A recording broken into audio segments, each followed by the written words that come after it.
एक बार एक व्यक्ति ने मुझसे सभा में ही खड़े होकर प्रश्न कर दिया। मैं चर्चा कर रहा था कि देखो, पराई नारी का सम्मान करना सीखो। कथा चल रही थी, उसी कथा क्रम में एक भाव आ गया, एक विचार आ गया। मैंने कहा पराई नारी का सम्मान करना चाहिए। पराई नारी का जो अपमान करता है और अपनी नारी का भी सम्मान करना चाहिए, और पराई नारी का भी सम्मान करना चाहिए।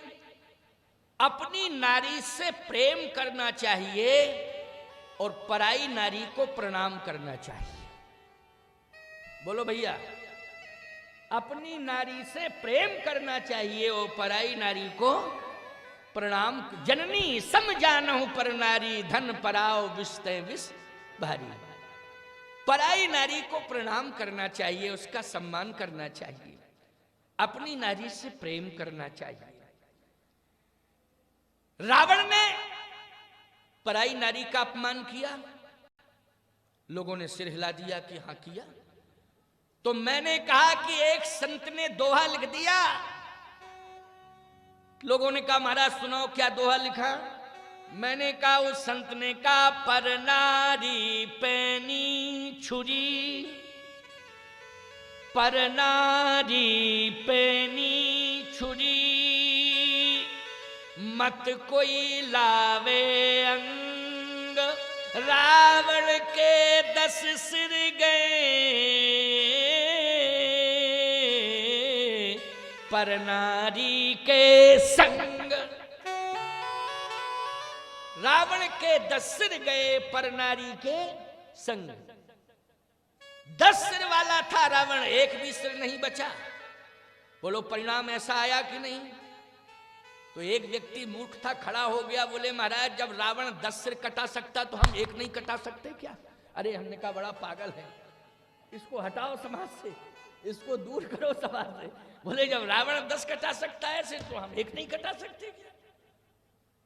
इस तरह की नकारात्मक सोच, खबरदार, सकारात्मक सोच होनी चाहिए। अच्छी सोच लेकर के समाज में प्रवेश करो, अच्छी सोच लेकर के समाज के रीत रिवाजों का अनुसरण करो, अच्छी सोच लेकर के समाज को प्रोत्साहित करो। प्यारे, ये धर्म होना चाहिए, ये कर्तव्य होना चाहिए। सोच अच्छी होनी चाहिए, सोच में हल्कापन नहीं होना चाहिए, सकारात्मक सोच होनी चाहिए। वशिष्ठ जी ने कहा दशरथ तुम्हारे 3 महारानी हैं, लेकिन वो परमात्मा आएगा अपने साथ 3 को और लेके आएगा, कुल मिला के वो 4 होंगे, चारों रूपशील गुणधामा। लेकिन वो देखेगा कि प्रेम कैसा है। पहले प्रेम के धरातल का निर्माण दशरथ की अंगनाई में हो पाया या नहीं। अगर प्रेम के धरातल का निर्माण नहीं होगा तो परमात्मा उस धरती पर उतरेगा ही नहीं। मैं एक बात कहता हूं, वो भाग्यवान परिवार हैं जिनमें 4-4 भाई हों। क्यों? भाई भुजा के रूप में होता है कि नहीं होता है। भुजा का मतलब ताकत। बोलो भुजा का मतलब क्या हुआ? ताकत, शक्ति। अगर 4-4 भाई तुम्हें मिले हैं तो ये समझ लेना कि तुम्हारी बहुत बड़ी ताकत है। लेकिन याद रखना, जब वो भुजाएं अलग अलग हो जाती हैं तो ईमानदारी से बताओ, व्यक्ति कमजोर हो जाता है कि नहीं हो जाता है। जब भुजाएं अलग अलग हो जाती हैं तो कमजोर हो जाता है व्यक्ति, और भुजाएं एक साथ हों तो शक्ति रहती है, व्यक्ति मजबूत रहता है। भाई भुजा के रूप में प्राप्त होता है। भुजा का तात्पर्य है शक्ति, और शक्ति का अर्थ है कि सबसे बड़ी संपत्ति। शक्ति का अर्थ क्या है? सबसे बड़ी संपत्ति। इससे बड़ी और संपत्ति दूसरी नहीं हो सकती। माताओं, घर में अगर 4 महिलाएं हैं और प्रेम से अगर रह रही हैं तो वो शक्ति नहीं है, वो आदि शक्ति का रूप हो जाता है उस घर में। बोलो हो जाता है कि नहीं? अगर वो महिलाएं समन्वय के साथ रह रही हैं, घर में प्रेम के साथ रह रही हैं, प्रेम के धरातल पर वो खड़ी हुई हैं, तो याद रखना वो आदि शक्ति बन जाती है। और आदि शक्ति जहां होती है, परब्रह्म वहीं प्रकट हो जाता है प्यारे। यही एक शास्त्र का सिद्धांत है। तो हम देखना चाहते हैं, वशिष्ठ जी महाराज कह रहे हैं गुरुदेव के, देखना चाहते हैं कि तुम्हारे परिवार में प्रेम कितना है।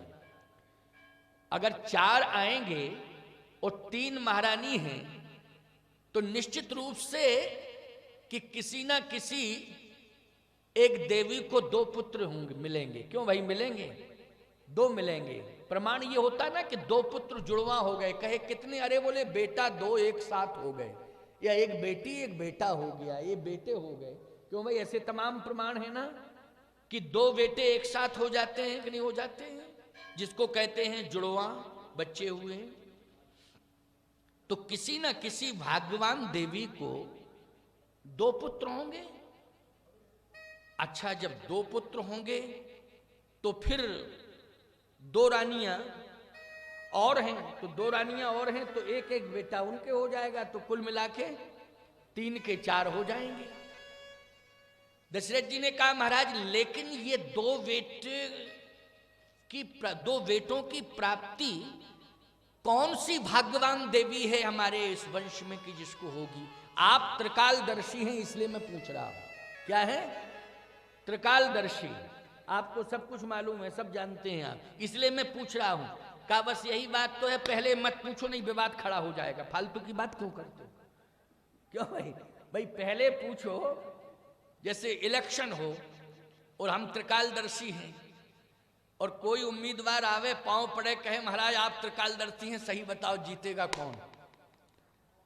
और हमने अगर उस समय स्पष्टीकरण दे दिया मतदान के पहले, तो ईमानदारी से बताओ, या तो हम नहीं होंगे इस दुनिया में या होंगे तो फिर पता नहीं कहां होंगे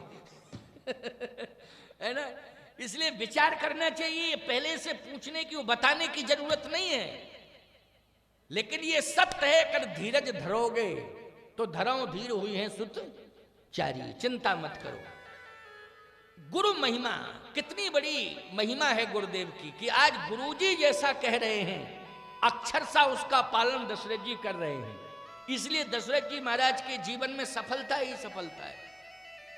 एक बार विफल हुए दशरथ जी, यहां भी गुरुजी ने संकेत तो किया लेकिन दशरथ जी ने ठीक से सुना नहीं था, इसलिए विफल हो गए।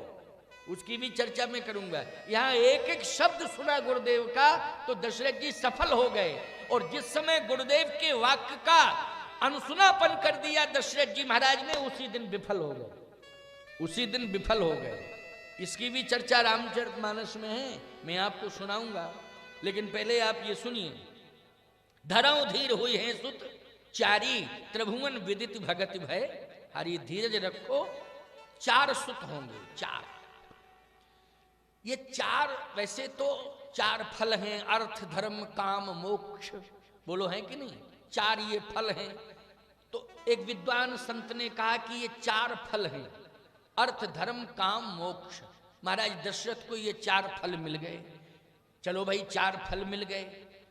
लेकिन एक दूसरा संत कहता है कि ये 4 फल ही नहीं हैं, फिर बोले ये 4 सनातन धर्म के स्तंभ हैं।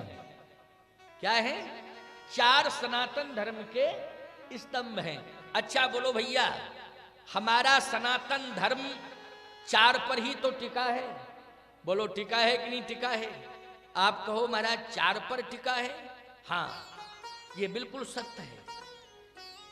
ये 4 स्तंभ हैं सनातन धर्म के।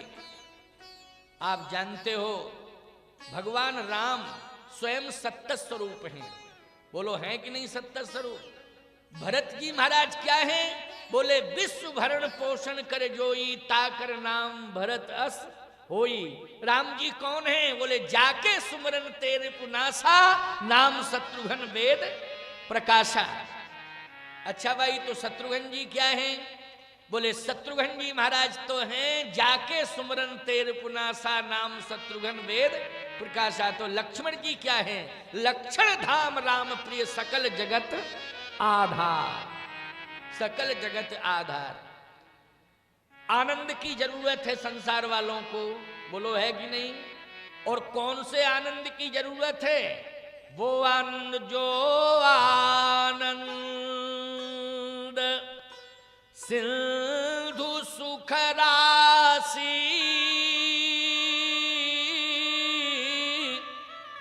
और सीकरतई त्रैलोक सुपासी। उस आनंद की जरूरत है प्यारे, जो शाश्वत आनंद है। जैसे संसार के द्वारा जो आपको प्राप्त हो रहा है वो भौतिकता से संबंधित है, बोलो है भौतिकता से संबंधित। जैसे आपको गर्मी लगी, तुरंत जो है कूलर मिल गया, ये शाश्वत आनंद नहीं है, ना ये शाश्वत सुख है, बोलो है क्या? ये कृत्रिम है। ये क्या है? कृत्रिम है। एक बात और बताएं आपको भूख लगी, अब आपने कहा कि स्वादिष्ट भोजन मिल जाए तो आनंद आ जाए। बोले स्वादिष्ट भोजन क्या है? अरे अनेक प्रकार के पकवान, अनेक प्रकार के मिष्ठान, ये सब मिल जाए तो क्या होगा? बोले आनंद आ जाएगा, आनंद आएगा। लेकिन ईमानदारी से बताओ, अनेक प्रकार के पकवान, अनेक प्रकार के मिष्ठान यदि आपको नित्य मिलते रहें तो आपको जिह्वा को तो आनंद मिल जाएगा, स्वाद मिल जाएगा, लेकिन स्वास्थ्य में गिरावट आ जाएगी। बोलो आएगी कि नहीं आएगी? स्वास्थ्य को वो शक्ति नहीं प्रदान कर सकते हैं अनेक प्रकार के पकवान, अनेक प्रकार के मिष्ठान, वो शक्ति को छीन करेंगे। लेकिन सत्य तो ये है प्यारे, अगर आपके सामने व्यंजन नहीं, आपके सामने तो भगवान का प्रसाद आ जाए जिसमें तुलसी दल पड़ा हो, और तुलसी दल का प्रभाव उस भोजन में पड़ जावे, और उस भोजन को बनाने वाला प्रेम से भोजन को बनावे, और प्रेम से जब भोजन को बनाया जाए और प्रेम प्रसाद परमात्मा के सामने पहुंचे और तुलसी दल उसमें पड़ जाए, और जब वो ग्रहण करने को मिल जाए, तो मैं सत्य कहता हूं प्यारे, परमात्मा के प्रसाद से प्रसादस्तु प्रसन्नता, और प्रसन्नता ही परमात्मा की प्राप्ति का लक्षण है। इसलिए प्रसाद मिले, भोजन नहीं। क्या मिले? प्रसाद। प्रसाद कब होगा? जब भगवान के सामने पहुंच जाए, तुलसी दल पड़ जाए और भगवान को समर्पित कर दिया जाए।